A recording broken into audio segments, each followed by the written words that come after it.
Donc bonjour à tous, on se retrouve aujourd'hui aux Imaginales 2019 en compagnie de Bill James et de sa traductrice Hélène Bury, donc bienvenue à vous.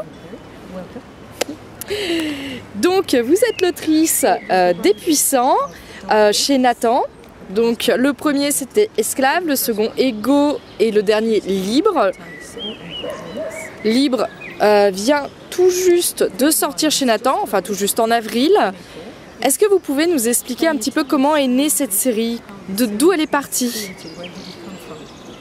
Yeah, so my day job is I'm a television director. I make documentaries, and at the time I was making a program about the super rich, so the 0.00001%. So I had a very strange week at work when I was on the telephone to billionaires. There's one guy who only had 500 million, not so rich. But it was a really strange week, and at the end of it I thought, talking to these guys about their money, they talk about it like it's magic, you know? They understand that they can do things that normal people can't do. It's like a superpower. Money is like a superpower.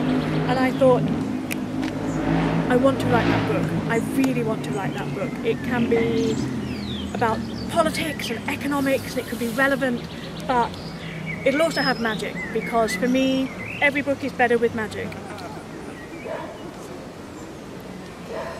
Alors, mon travail de la vie de tous les jours, je travaille pour la télévision, je crée des documentaires. Et donc je faisais un programme sur les gens très très riches en Grande-Bretagne, les 0,00001% de la population. Et donc j'avais passé toute ma semaine à parler à des milliardaires au téléphone. Bon, il y en avait un qui avait que 500 millions, il n'était pas si riche que ça, mais bon quand même. Et à la fin de la semaine, je me suis dit que finalement, je me suis rendu compte que eux, quand ils en parlaient, pour eux, l'argent c'était comme de la magie, c'est-à-dire qu'ils se rendaient bien compte qu'ils pouvaient faire des choses que personne d'autre ne pouvait faire. C'était comme un super pouvoir. Et du coup, j'ai voulu écrire un livre là-dessus qui aurait un aspect politique, économique, mais où il y aurait de la magie, parce que pour moi, tous les livres sont mieux avec un petit peu de magie. Et donc, de quoi parle cette série? En fait, est-ce que vous pouvez nous dire quelques mots sur l'intrigue? Yeah. So the idea is really simple. It is that the ruling elite, they live like the aristocrats of time gone by in France, and the way British aristocrats still live. Beautiful great palaces, royal estates. They also have the political power, they run the country, they're wealthy, they're beautiful, they're sexy. For everybody else, life is not so great. So we have to spend 10 years of our life doing service. It's not exactly slavery, but you don't get to choose what you do. And you have to give those 10 years of your life to these people. Normally you're sent to a town where you have to work. Sometimes, if you're very lucky, or maybe if you're very unlucky, you go to work directly for one of the great families. And sometimes when I talk to readers, people say, wow, I can't imagine anybody agreeing to give 10 years of their life. And then that's when I say, well, look, you know, you're still young. Have you paid off your student loan? Do you own a house? Have you paid off a mortgage? Have you ever taken a job that you didn't want to do because you needed the money? You know, we all spend at least 10 years, I think, often working in ways or not feeling economically free. So I wanted to create a world that if you look at it sideways, you see that it's exactly our own world. But of course I also wanted to have intrigue and romance and dragons. So that's the world of my books.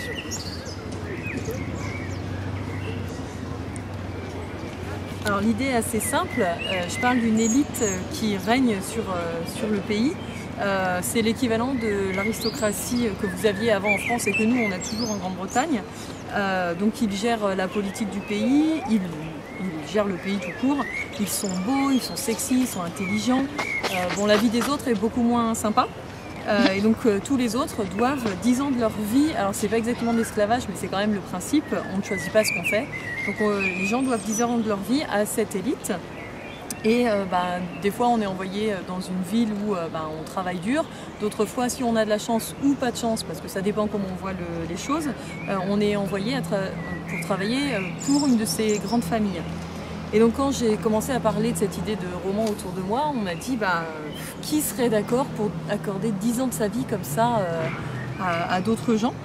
Et moi je leur répondais, toi tu es encore jeune, t'as remboursé ton emprunt d'études, et si tu as acheté une maison, est-ce que tu as remboursé ton emprunt pour la maison, et si tu as un travail, est-ce que ce travail il te plaît vraiment? Parce que je pense que tout le monde dans sa vie passe au moins 10 ans à faire des choses soit qui ne lui plaisent pas ou à ne pas être libre d'un point de vue économique.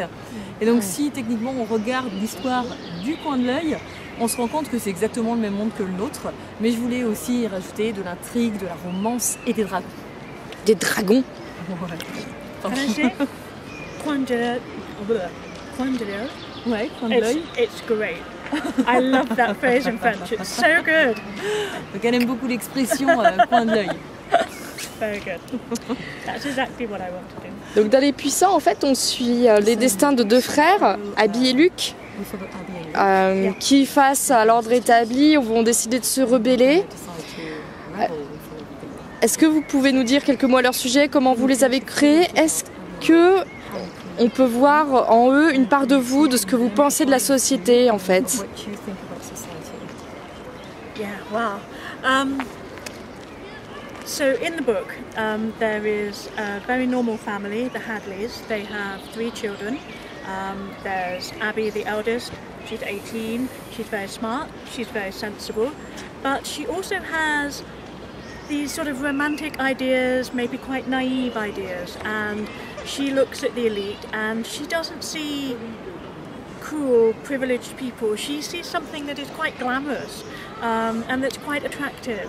And for me it was really important because I think often it can be really hard to see the reality of the situation that we're in. So, you know, I mean, we all know secretly inside our head that you know, the world is in trouble from climate change, but it took Greta Thunberg to stand up and to say, we need to fight this. And I think it's really important for people to realise, and particularly young people to realise, because this was also my experience, sometimes you don't discover straight away, you know, what your fight is. You don't immediately realise this is the injustice that I want to speak out against in my life. Sometimes you need to find your way to that. So that's Abigail. And then Abigail's younger brother is Luke, and I adore Luke. He is probably everything that I'm not. He's very, he's good at heart, he's very passionate, he has quite a simple view of the world. And what happens to Luke is he is separated from his family and he is sent to a terrible, awful work town.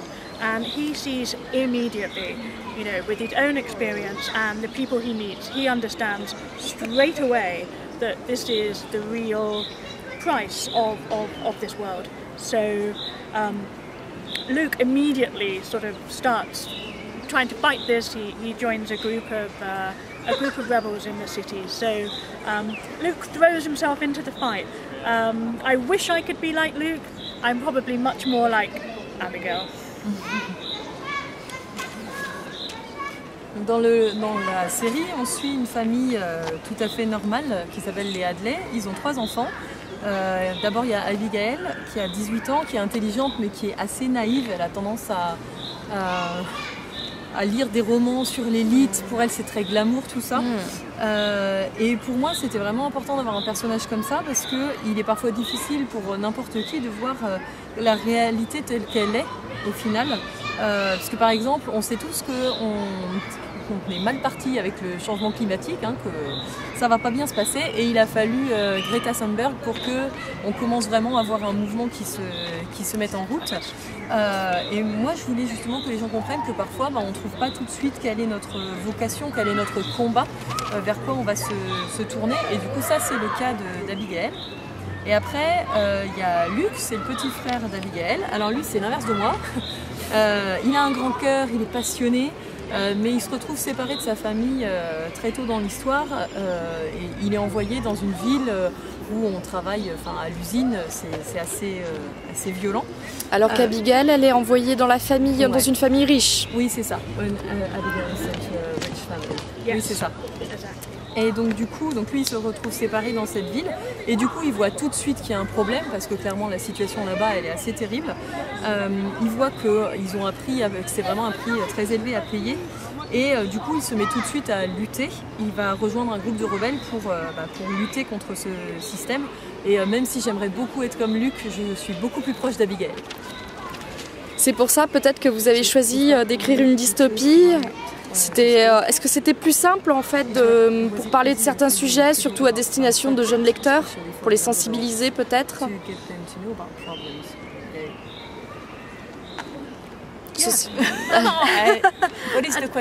C'est quoi la question exactement? Est-ce que c'est plus simple en fait de parler de certains sujets en utilisant une dystopie Using a dystopia.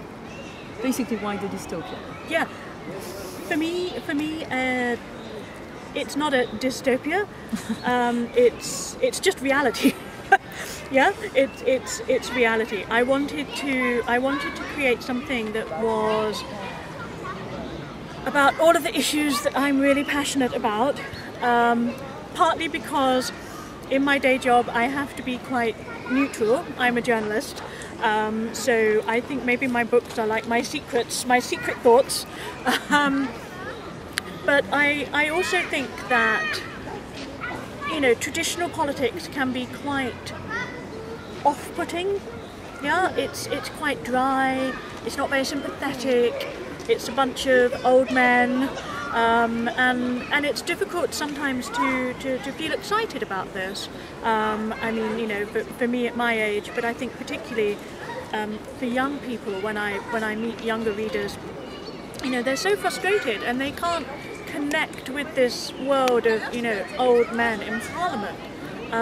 So what I wanted to do was to write something that shows that political struggle is really, it's not politics, it's just living your true life. It's about being true to the things that you think are important. It's about protecting and defending the things that you love, and it's about trying to change the world in the way that you think it should be changed. Now, just because the adult world calls that politics, you can still be part of it, and actually to do something differently is I think the superpower of young people in particular. What is the superpower? The superpower of what is it? Seeing the world differently and doing things differently. So, they don't have to do sort of traditional forms of political activism. It's not about becoming a member of parliament or even going on a march. You can do digital activism. You can protest, make placards, hashtag, Instagrams. You can go and volunteer. You can, this is all politics. Yeah. Okay. Alors pour moi, c'est pas une dystopie en fait, c'est la réalité. Je voulais justement parler de tous les problèmes qui nous tiennent à cœur, parce que donc, dans mon travail normal, entre guillemets, je suis journaliste, donc je suis obligée de rester neutre. Donc mes livres, j'y ai mis un peu tous mes petits secrets à moi. Et je sais bien que la politique traditionnelle peut paraître pas très intéressante. Rébarbative. Voilà. Parce que c'est des vieux hommes qui s'en occupent. Et c'est parfois difficile d'être enthousiaste par rapport à la politique, surtout quand on est jeune. Et les jeunes sont souvent très frustrés de ça, parce qu'ils ne ressentent pas de lien à ce monde-là.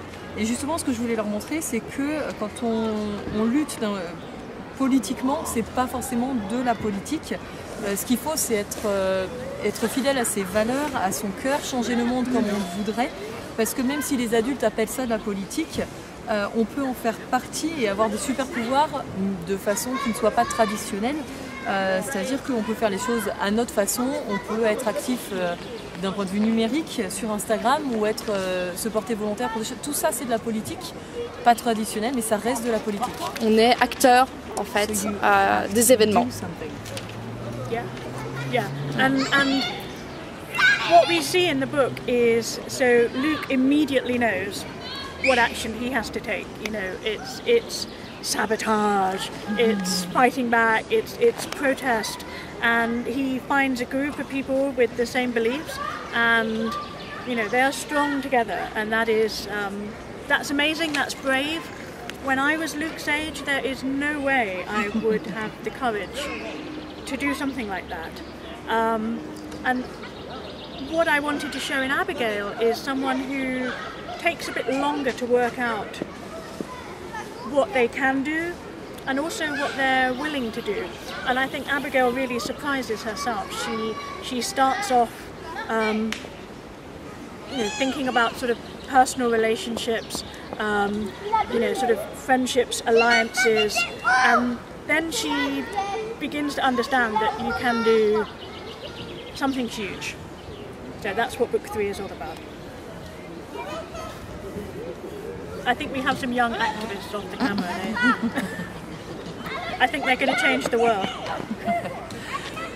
Donc dans le livre, Luc sait tout de suite ce qu'il doit faire.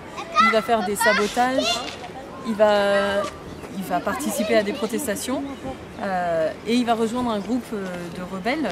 Et du coup, il fait preuve d'une grande force et il est très courageux. Quand j'avais son âge, j'étais pas du tout dans cette optique-là. J'aurais pas été aussi courageuse que lui. Abigail, elle va mettre plus longtemps à comprendre ce qu'elle peut et ce qu'elle veut faire surtout. Elle va se surprendre elle-même et au début elle va juste se créer des alliances à travers ses amis et elle va mettre un certain temps avant de comprendre ce qu'elle peut vraiment faire et que ça peut être assez énorme. Donc il y a des petits activistes derrière qui couraient et qui criaient partout. Ils vont changer le monde demain. On espère. Yeah, on espère. Et côté écriture, en fait, quand vous êtes lancé, vous saviez déjà où vous alliez ou vous avez écrit le premier tome et puis vous avez laissé la plume faire? People who write books without knowing the ending, how do you do it? I don't know how you do it. So for me, I knew the beginning, and I had almost like a vision, almost a vision of the end. I had an image of one character who was dead and another character who had killed them, and I knew why.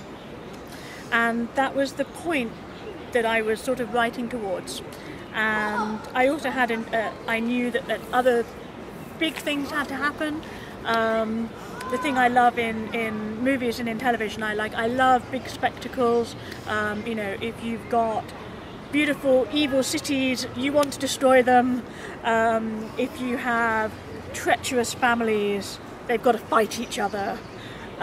So I knew that all of those things were going to happen. So yeah, I had a beginning and I had an end and I had some signposts. And then for the rest, I just let my characters make their own choices. And to me, that's kind of the natural way to write a book. You know, it has a lot of plot. Les Prisons has a lot of plot. And I think that's why it's been optioned for television and by Sony, and they came to me and they said, we love it. It's got big ideas, but so much happens. So yeah, I knew it had to be a book where a lot happens, and I had to know where that was going at the end. So I always knew. What I didn't always know was who would survive. There's one character who definitely should have died, but somehow they survived to the end. So that was a big shock for me, but I was quite glad.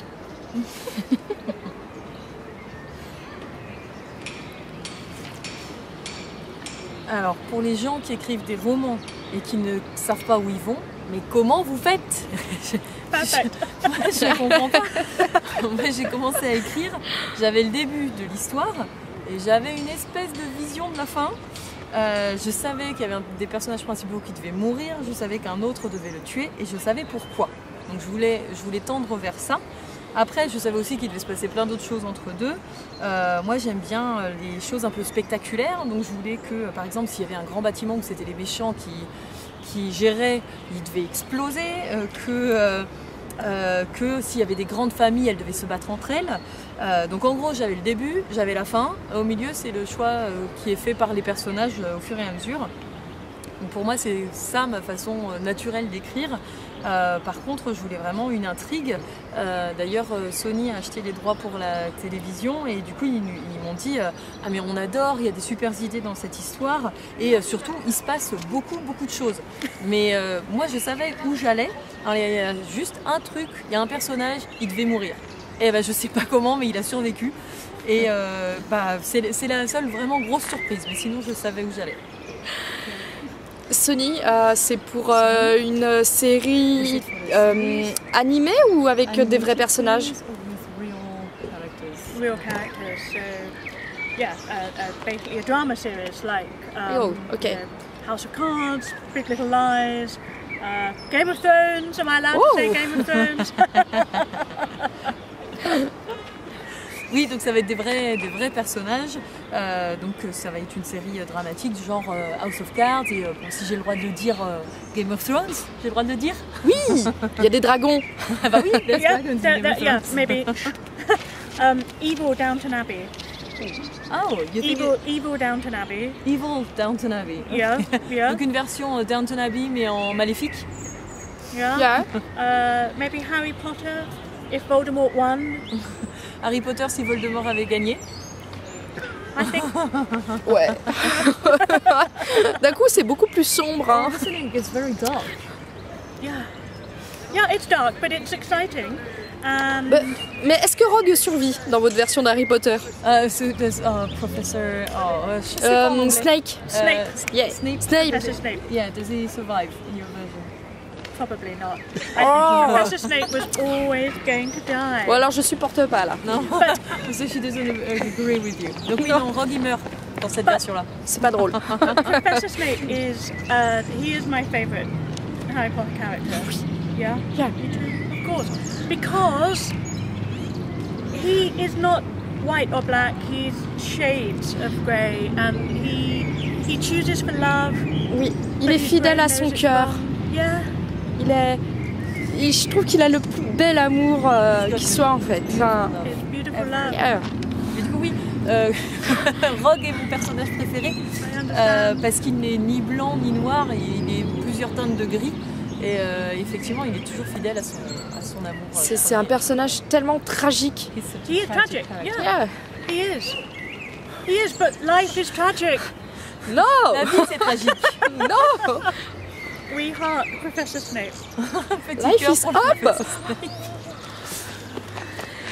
Et pour écrire, est-ce que vous avez eu des inspirations, des influences des auteurs qui vous ont inspiré? Not really. I've just been like an obsessive reader my whole life. So it's impossible to choose, right? It's impossible to choose. The one thing that just always makes an impression on me is people who build big worlds. I love big worlds, okay? I read to escape. I want something that feels relevant. I want books to have something to say, but I also want to escape this world, or I want to be helped to imagine a different world. And those were always the books that I loved most. When I was younger, I read a lot of science fiction. I tried to write a science fiction novel. The first book I ever tried to write was science fiction, and it was awful. It was terrible. It was, I think, because it was all about technology, where actually the only thing that matters in any story, the only thing that matters is the people and the choices that they make.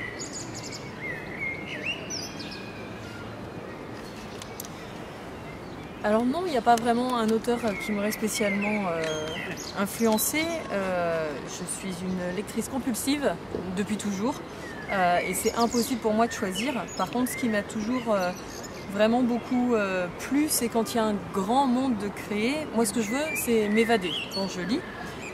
Mais il faut que ça parle de quelque chose qui me touche, qu'il y ait des idées derrière.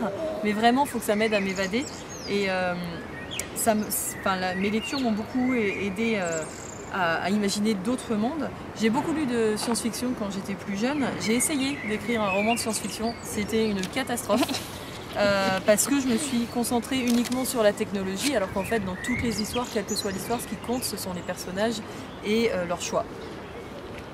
Et maintenant alors que c'est fini, est-ce que vous avez d'autres projets en cours dans le même univers, plus tard, avant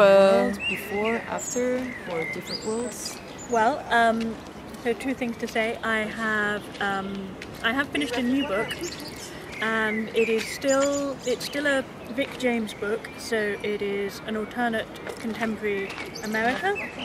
It was inspired by journalism I was doing around the election of President Trump.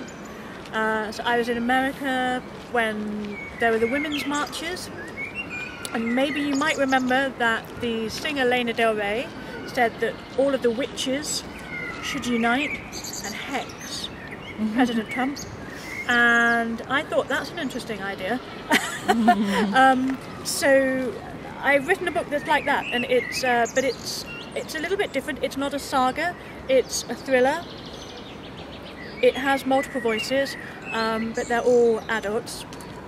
So they're the moms in a small town, and there's been a murder among their kids. So a boy has been murdered, his girlfriend is accused, and the girlfriend's mom is the local witch. So it's a book about kind of feminism and anger and politics, but again it's at bottom it's a book that is all about people. So that's my next book. It's not out in America till next year. It will come to France, but I don't know the date.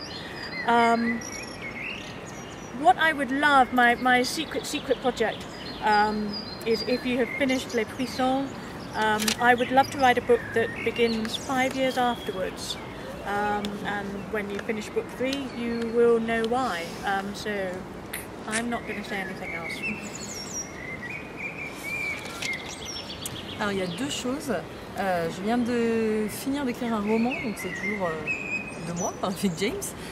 C'est dans un monde alternatif aux États-Unis. Alors quand je l'ai écrit, c'était l'époque de l'élection de Trump et où il y avait des marches de femmes contre lui et où who said all witches should unite?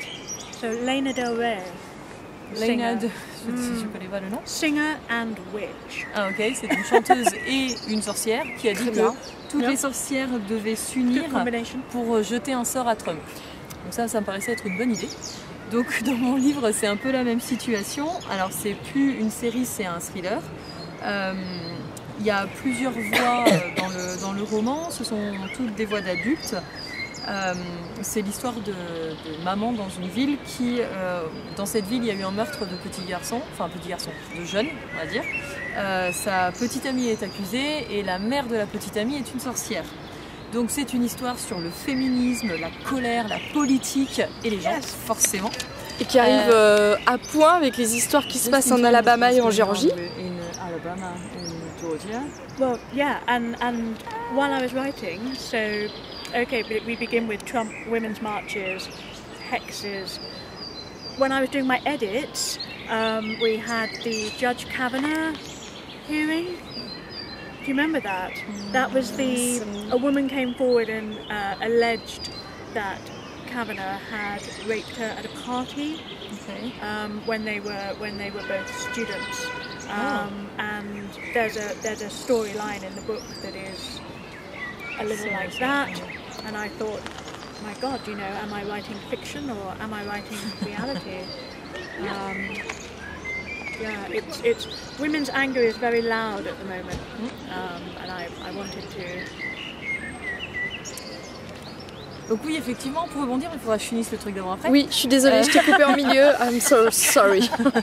Quand il y a eu cette histoire donc, des sorcières qui voulaient jeter un sort à Trump, et quand je relisais les épreuves, il y a eu l'histoire de Kavanaugh qui était accusé d'avoir violé une femme à l'époque où il était étudiant. Et il y avait une histoire similaire dans mon roman et je me suis vraiment demandé si j'écrivais de la fiction ou si j'écrivais la réalité. Je pense que la colère des femmes est assez forte en ce moment. Donc ce roman-là va sortir l'année prochaine aux États-Unis et il sortira en France, mais on n'a pas encore la date. Et donc la deuxième histoire, ce serait après la fin des Puissants, donc je ne vais pas spoiler, hein, mais vous comprendrez quand vous arriverez à la fin du 3e tome. Je voudrais écrire ce qui se passe 5 ans plus tard. Ok, ça fait des beaux projets. Beautiful projects. I would, yeah. Et on attend avec impatience qu'ils sortent en France. Merci beaucoup d'avoir répondu à ces quelques questions et on vous souhaite une bonne fin de festival. It's been brilliant. Imaginale is amazing. So thank you to the director, the organisers, to Nathan, to all of my readers. My readers have come along, they've brought me presents. New people have bought my books. This is an amazing festival. So thank you for talking to me. Merci. Merci aux Imaginales, aux organisateurs, à Nathan, aux lecteurs qui sont venus nombreux, aux nouveaux lecteurs qui ont acheté les livres. C'est super. C'est super. Vive nous. C'est super.